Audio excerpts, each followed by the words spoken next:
This is the Rebel Call channel. Welcome to today's show. This is what you would call textbook gaslighting. This is really what we're allowing our government to do to conservatives and Christians, and do the same exact thing to women out there who are identifying as liberal with all the abortion stuff, to gays, etc. They're just gaslighting everybody as much as possible. And of course, it makes perfect sense at a time when the government is just mentally manipulating the civilians so much so. It makes sense that Biden would proclaim Easter Sunday Transgender Day of Visibility. Because why not, right? Celebrate the resurrection of Jesus Christ with Transgender Day of Visibility. Now, for those of you that don't know, Easter Sunday in itself is not the actual resurrection of Christ. It's actually a pagan holiday. Easter, Ishtar, the eggs, the Easter bunny, fertility. This has nothing to do with Jesus, but I understand that Christians out there do want to celebrate the day as the resurrection, so they have every right to do that if that's what they choose to do. So they're obviously choosing Easter Sunday deliberately, right? This is how you would gaslight people and make them mentally so angry at Democrats and so angry at transgender and gay people that they probably will end up wanting a national divorce from one another, right? Because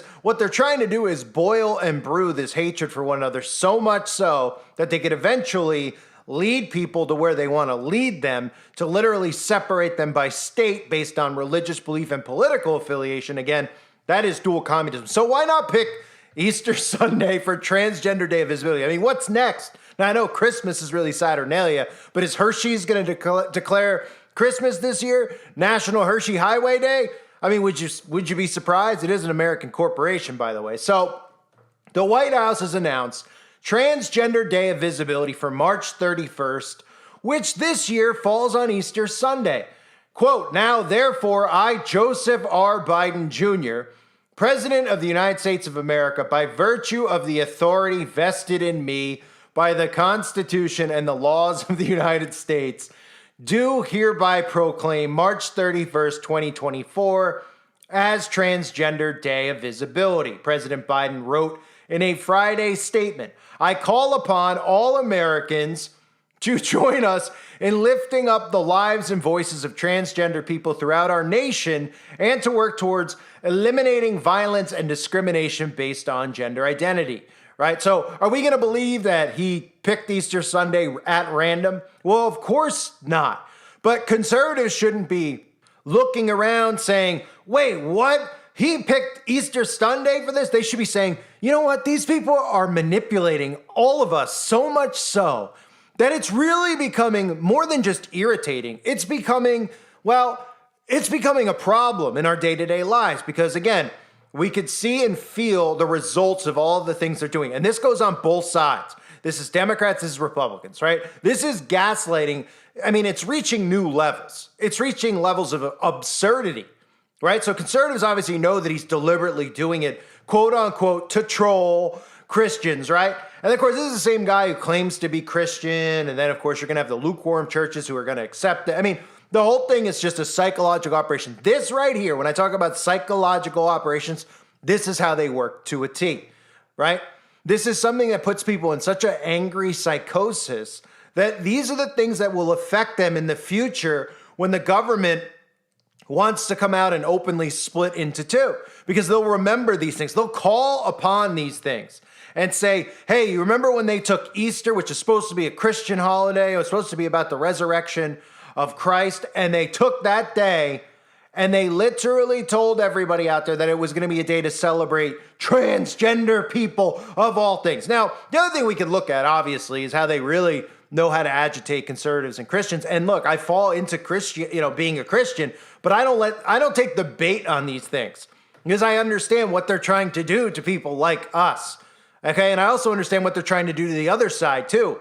They're making people unhinged. But how many days, by the way, are people going to start realizing and saying, you know what, we have Pride Month, we have Gender Month, we have this month, we have that day, we have all these specific things set aside for certain groups of people, and then start to say, you know what, the government's doing this on purpose. Even the Democrats should look at this and say, you know what, Why are they picking? If you were out there and you were listening and you're transgender, shouldn't you look at it and just be like, well, maybe we don't want Easter Sunday to be the day that they would pick because, you know what I mean? It doesn't really coincide. And then maybe they don't want to mock Christians. Maybe their mindset is, hey, we don't want any part of that day. And maybe some of them are, maybe some of them are loving it. I don't know.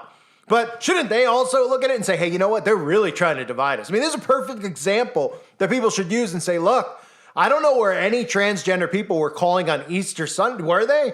I didn't see any parades that were saying, we want Easter. I mean, I know the rainbow was hijacked. We all know that. I mean, would it surprise me if there were parades calling for Easter to be hijacked? No, it wouldn't. But obviously, if that was the case, we would know that that operation all started directly from the CIA also, because all these things that go into motion, they don't happen organically, okay? This is the government literally using whatever they can psychologically to anger and divide over and over and over. So the article goes on to say, since its inception, the Biden administration has made LGBT activism a cornerstone of its policy priorities. Biden boasted in his statement that he appointed transgender leaders to his administration and ended the ban on transgender Americans serving openly in the military. All this stuff. I mean, it's incredible the two opposite viewpoints, how they look at this stuff, right? Because they get sucked into it. They get angered by it on both sides. And then you just sit back and you go, does anybody pay attention to what these people say? Okay, Trump used to be pro-abortion, pro-Planned Parenthood. I have to watch the wording here with the algorithm, right? He was all for it. Then he changed his mind. Biden used to be anti-LGBT. In fact, he was openly saying, who cares if men can get married? All this stuff openly, even as a quote-unquote liberal, right? They just conveniently switched their politics on two pretty big issues, Two pretty big issues. This isn't like a 10-year-old or a 15-year-old changing policies. These are men in their 50s, 60s, 70s who suddenly go from being anti-gay marriage their whole lives, like Biden was, and saying, that the marriage is between a man and a woman. Then conveniently, he just changes everything, his old tune on everything, because they have people so angry at Trump by design psychologically that people out there don't even care what these people have said in the past because they're so stuck in their political party, which again is exactly how communism works. So we have dual communism again at play here. We have Democrat communism, conservative communism. Or Republican, I should say, communism. Okay? So they're going on to talk about how Biden has made LGBT activism a cornerstone of his cabinet. Meanwhile, it's the cornerstone of the division mechanism in place. Okay? And we know where a lot of this stuff filters, a lot of this mind control, where people are identifying as all these different things, all centers around mind control that they've implemented in our society on a day-to-day basis, right? Every celebrity is dressing their kids in the opposite clothes. Every movie is featuring these ideologies. Every TV show has these characters deliberately put in there who happen to identify as this or that, or have a certain preference in the bedroom, and then have a certain way that they speak, right? Have a certain way that they dress and speak. What does that one have to do with the other? Well, it's called manufacturing humans. It's called manufacturing human behavior. I mean, Larry Fink has openly talked about it. He's the guy who owns the majority of this stuff, or his corporation does, BlackRock, right?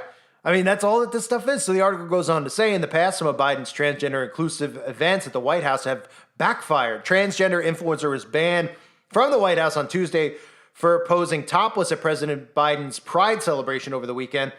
Rose Montoya, who exposed his bare prosthetic breasts to the camera and onlookers at the official event, violated basic standards of decency and social manners. Children of the National Guard are also barred from sending in religious Easter egg designs for the 2024 Celebrating National Guard Families art event at the White House.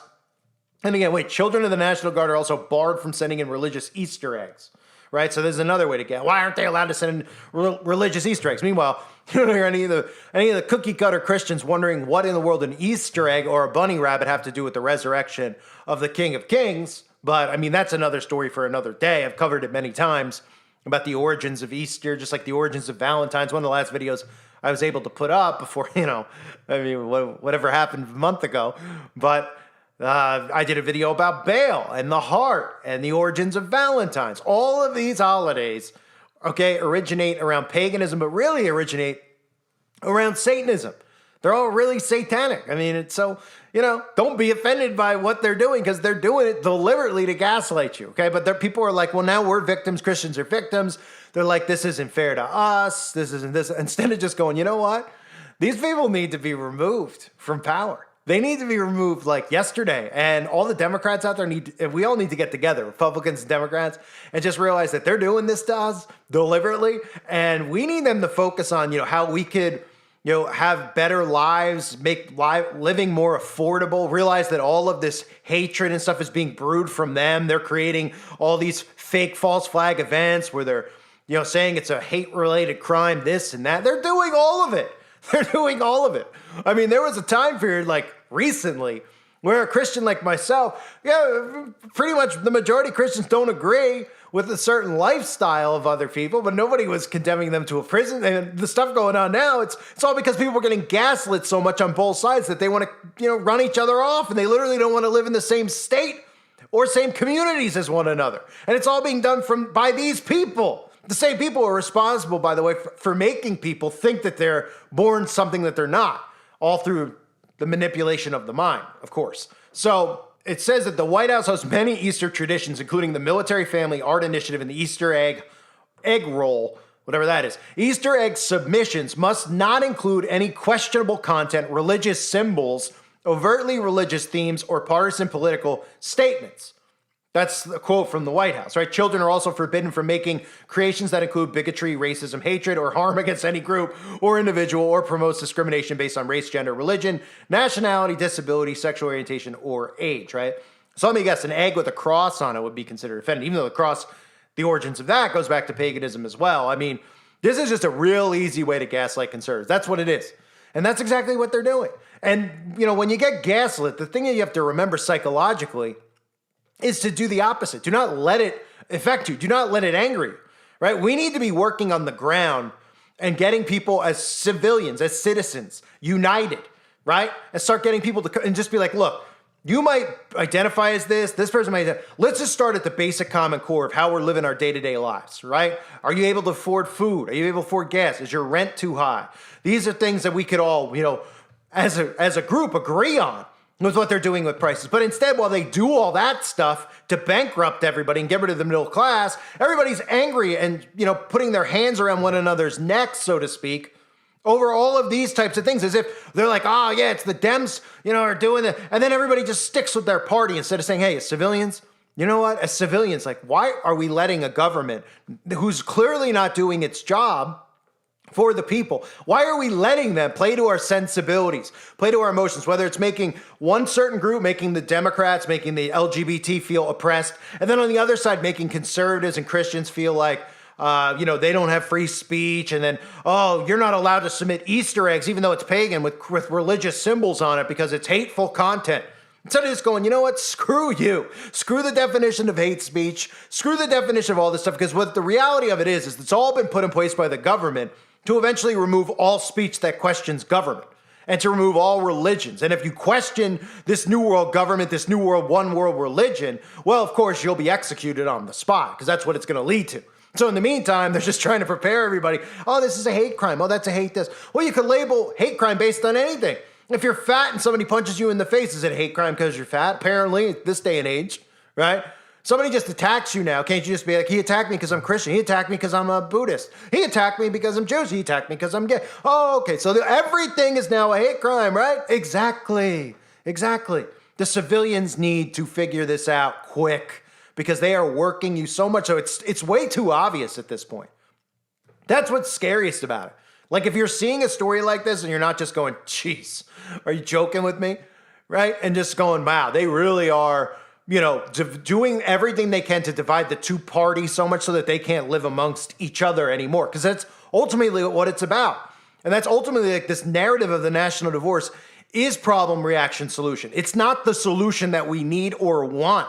They're creating it, okay? Because the only way they're going to get their new world order to start is to split America into two, and then bring about their AI governance in half of it, and then manipulate their way with the other side, who will be sitting ducks for direct energy weapons, the conservatives, et cetera, right? So we should all be sitting here going, no, a national divorce is not the answer. No, we don't want this amongst our civilians. What we want is a government that works and does its job for the people instead of gaslighting them. But clearly no one's paying attention to the gaslighting, and they're just going, oh, I hate the other side. I hate the other side. Exactly what they want. a national divorce. So happy what's the term? Transgender Day of Visibility on Easter Sunday. Gaslighting 101, folks. Pretty easy to see. I thank you for being here.